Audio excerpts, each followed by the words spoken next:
16वीं सदी में लावोइजियर ने दिया कंजर्वेशन ऑफ मास का कानून, लेकिन लावोइजियर से सदियों पहले एक मुसलमान ने यह राज बताया था।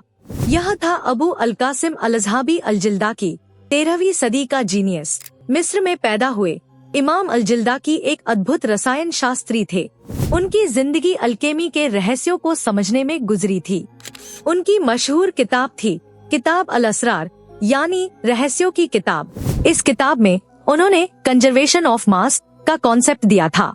जब कोई केमिकल रिएक्शन होती है तो मादा का वजन नहीं बदलता, मादा सिर्फ एक रूप से दूसरे रूप में बदलता है, पर मात्रा वही रहती है। उनके तजुर्बे दिखाते हैं कि जलने पर कोई पदार्थ गायब नहीं होता। यह तो वही बात है जो लावोइजियर ने 300 साल बाद बताई। अल-जिल्दाकी ने धातुओं, रंगों और शीशे में रिएक्शंस का अध्ययन किया।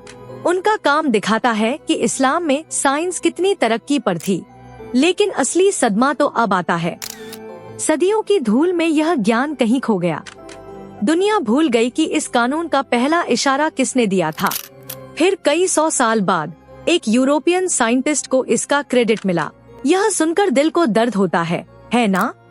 इस्लाम ने हमें हमेशा इल्म हासिल करने का हुक्म दिया है। अल्लाह ने कुरान में गौर करने और सोचने के लिए कहा है। अल-जिल्दाकी जैसे साइंटिस्ट्स ने यही किया। उन्होंने दुनिया को रोशन किया। हमें अपने इन भूली बिसरी शख्सियतों को जानना चाहिए। यह हमारा गौरव है, हमारी पहचान है, और इस ज्ञान को फिर से पाना हमारी उम्मत के लिए जरूरी है। यह इल्म हमारी दौलत है, हमारी विरासत। जब आप कंजर्वेशन ऑफ मास पढ़े, अल-जिल्दाकी को जरूर याद करें।